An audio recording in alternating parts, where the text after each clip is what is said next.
Peace and blessings to all.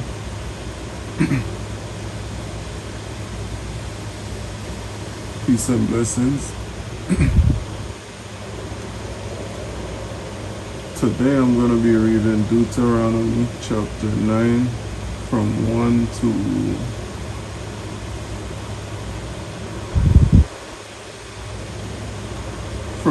to 11.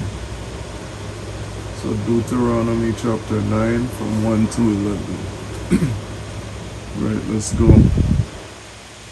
Hear, O Israel, thou art to pass over Jordan this day, to go in to possess nations greater than and mightier than thyself, cities great and fenced up to heaven, a people great and tall, the children of Anakims, whom thou knowest,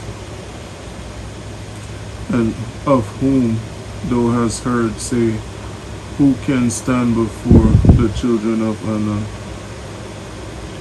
So one thing, let me pause right there. One thing God don't like is pride. That thing gets him so stirred up. It's not even funny. And I didn't even know what I was doing when I was full of myself. Now I've learned to humble myself. And the reason why I got this screen showing the desert, because I know like the Euphrates River is drying up. So as soon as the river is dried up, there's gonna be nations coming across. And the reason why the water separated everything was to divide certain things and keep the peace going. Now that the rivers and that stream is very important because it flowed to different streams. But back to the story. God doesn't, he hates pride. That's one of the things that God hates. So I try not to do the things that he hates. Okay, let me finish up. So because of this group of people, the children of Anak, they consider themselves so great that they say, who shall stand before them? So here goes verse 3. So once again, for those of you that are joining us now, is Deuteronomy chapter 9 from 1 to 11. And I'm at verse 3. Understand therefore this day that the Lord thy God is he which goeth over before thee. So God is talking to Israel, because God always loved that race of people, Israel. That's why they have that name called Israel. But they went through so many trials because they denied Christ and they didn't really understand, but going through all these trials, they're understanding now that God got their back. So God said, understand therefore this day that the Lord thy God is he which goeth before thee as a consuming fire.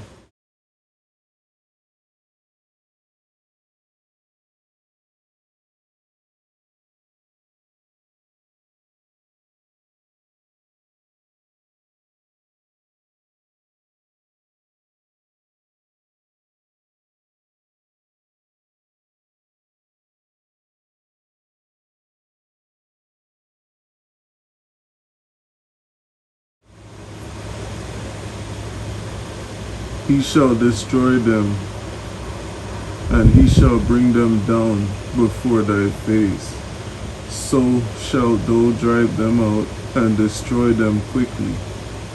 As the Lord has said unto thee, speak not thou in thine heart after that the Lord thy God has cast them out from before thee, saying, for my righteousness the Lord has brought me in to possess this land.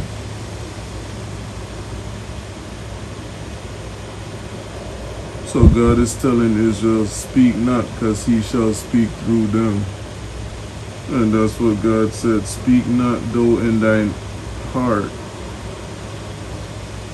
But after the Lord thy God has cast them out before thee, saying, for his righteousness, and the Lord has brought me in to possess this land.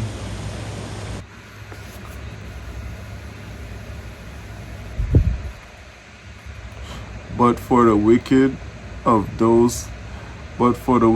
these nations, the Lord does drive them out from before thee, not for thy righteousness, or for the uprightness of thine heart, dost thou go to possess their land, but for the wickedness of these nations, the Lord thy God does drive them out from before thee, and that he may perform the word which the Lord swore unto thy father Abraham, Isaac, and Jacob.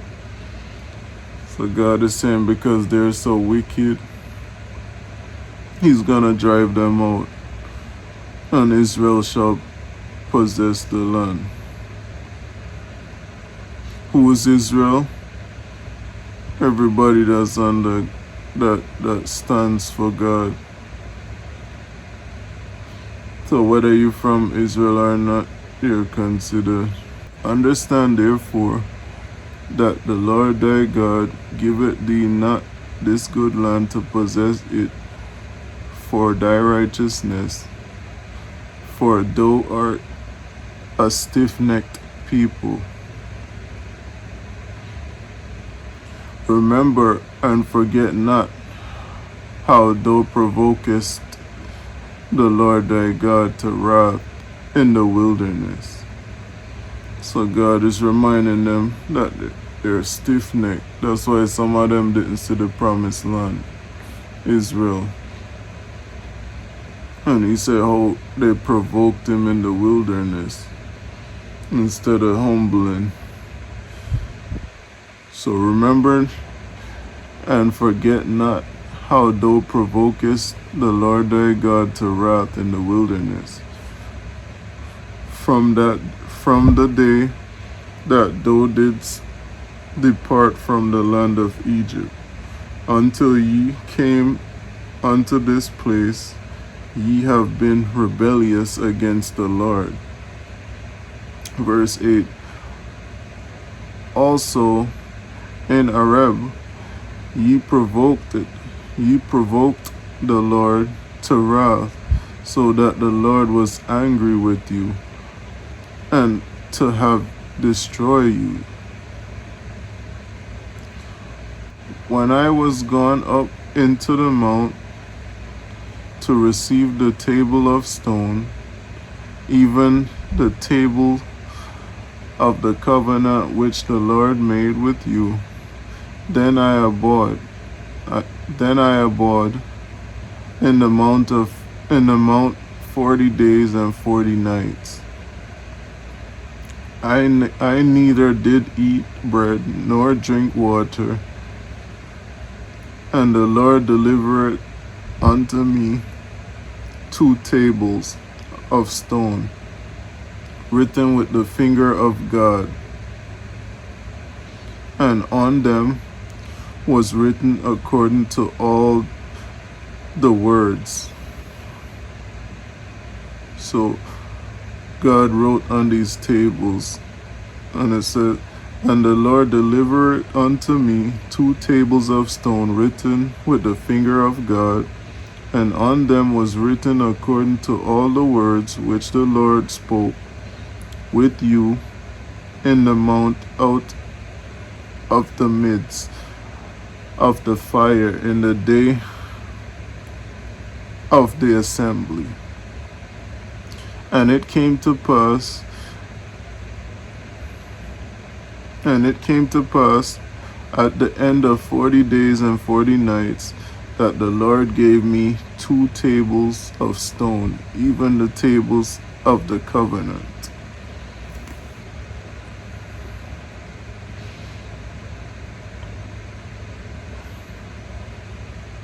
So God is reminding them that they provoked him, and he wrote the tables, the 10 Commandments, when Moses went up for 40 days and 40 nights. So that's Moses talking to the Israelites too, saying that. And, well, Moses spoke to them also, but that was God speaking to Israel, reminding them how they provoked him to anger instead of giving thanks for being free. It's like they almost wanted to go back into bondage.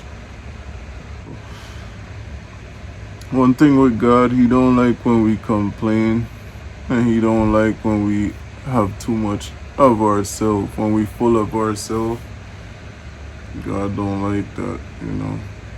That's why God always used the simple, because people like to show off. Us people, we like to show off. But as we get older, we should realize that certain things get played out, you know.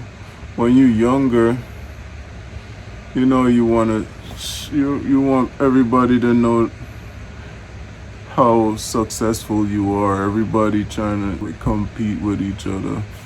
But instead, you should be competing with yourself instead of each other, because when you're on top of your game, it shows. You ain't gotta show off, you know what I mean? But we don't understand that until we reach certain levels. Then we realize, okay, even when you don't have certain things and you reach certain levels, you was like, oh, this is what I was going so crazy about. It's alright. And then you realize, like, there's more levels to life than what you think is it. So God was reminding them that he was the one that went before them and softened up the enemy so they could possess the land. Whether it's through battle or whether God destroyed them himself and made them possess it. So God is showing that we could do nothing without God, because he's the big boss. He's the one that made everything. He's outside of time. He knows everything. Is the God of secret and also the God of anger, like the God of wrath, I mean. So that's not something you want to play with. It's good to tread lightly. I might just read 12. And the Lord said unto me, Arise, get thee down quickly from hence, for thy people which thou hast brought forth out of Egypt have corrupted themselves. So this is God telling Moses, because Moses was up in the mountains for 40 days and 40 nights.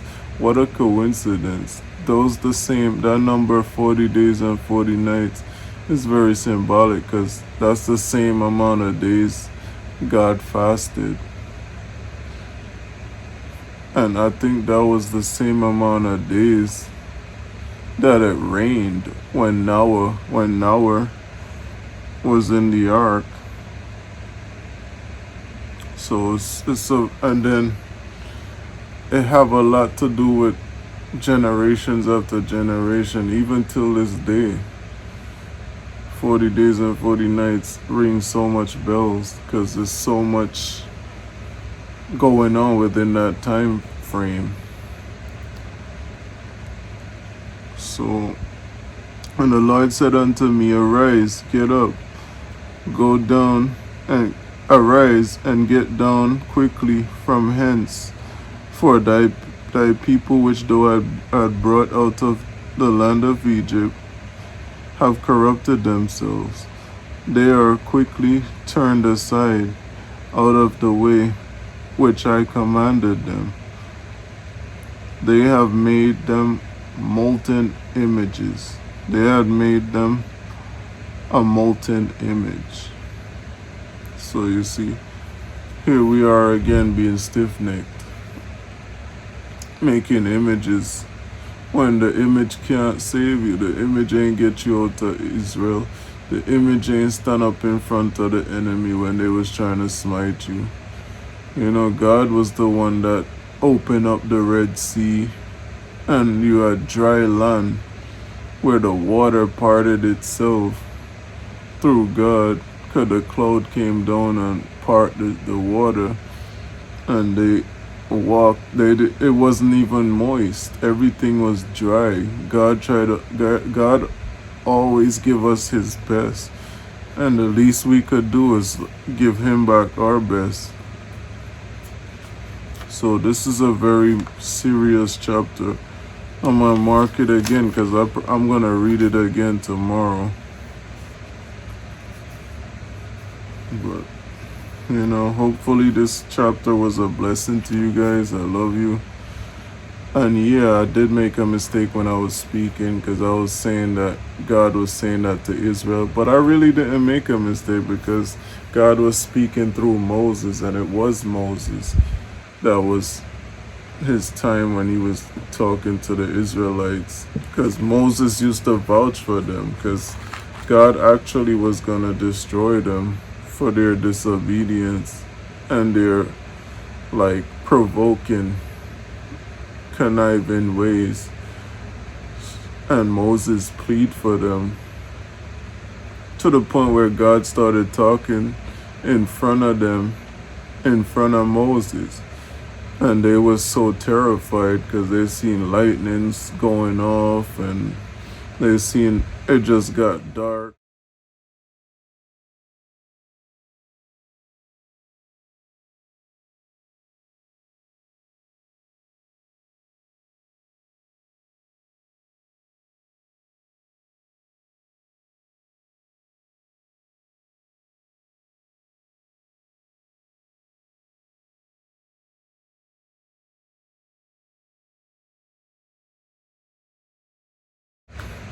And they see the fire, and they was like, oh my God, Moses, you talk to us, cause they're afraid of God. But after seeing all that and still sinning, it's very strange to me. They get to actually hear God's voice. They still turned around and be disobedient. Everything is a lesson. They learned their lesson, hopefully, and we need to learn ours and not provoke God. Nowadays, I notice we like to remove God out of everything. I notice, folks don't even, almost like they don't even want to talk about God anymore. And it's very sad, because that's our roots. That's what brought us this far. That's what made us possess the power we had as the United States of America. And, for us to go against our very own morals, there's only one thing that could happen behind that, unless we straighten up our ways, which I pray and hope that we do. Or, what happens to the cookie? Cookies could get crumbled. Not to wish bad, but the way we're going today is there's so much violence. People are just, it's almost like they're just dark. There's no light. And there's good people trying to shed light in dark places. And sometimes, what do? They just become stiff-necked and ignorant and don't acknowledge certain things, or don't try to give credit where credit is due. And the reason why I'm talking about this, because I really want us to turn this thing around and take back our power. If we don't turn this thing around, it's already getting stripped down to the nitty-gritty, whether you want it or not. Because from the minute we remove God from everything that we do, There's only one thing that could happen. And I don't even want to say that word because it's a very ugly word. But all I could say is that I just hope we smell that fresh air and we wake up before it's too late. Because after doing so many things for so many years, it's like, come on. You want to see something different. Who don't? Like, only a fool would be lost in the same ways that we've been going without any change. That's what life is all about, changes. If we have the ability to make a change, let's do it together. I'm not gonna talk y'all for too long. It's just something to really think about. Hopefully this video will reach a lot of people because I'll be putting in a lot. I could make better videos, but I want to see that my words are reaching certain people too, because this take a lot of work. It take a lot of time to like put together these videos. I know it don't seem like much right now at first because I'm just now starting, but it really takes a lot of courage, a lot of work, a lot of myself, like putting things together so it could be a blessing to you. And not just to you, but to myself too. Because like they said, iron sharpen iron. You could talk to 1 million people. Maybe 1,000 of them might listen, or maybe 10,000 might listen to you. The rest is gonna be hard-headed. All we could do is just pray for each other and hopefully align with the way we ought to be. All I could do is shed light. We all got our own clocks, and there's a time when everybody clocks run out. So it's just something to think about. My testimony is I'm tired of wasting time. I'm resting because I'm trying to like get as much rest as I can. So when it's my time to do my task, I'm fully fresh, refreshed, and ready to go. Hopefully you guys enjoy this video. I've been talking for like probably over 20 minutes now. So I love you guys. I just want you to know I love you. Reach out in a comment. Let me know what you think. And yeah, these was about the days of Moses when he was in the wilderness with the Israelites. And God was moving them from one place to another, and they possessed lands and stuff. And through the grace of God and the power of the Most High, they were able to accomplish certain things, down to the point where even when Moses died, because when Moses died, they said angels buried him. That's why no man could find his body. And even the angels was arguing, like the devil was arguing over Moses' body, because I guess he wanted the body or something or another. Because you know the devil, that's why one thing I always realized too, when somebody die, they're dead. They're asleep until that appointed time.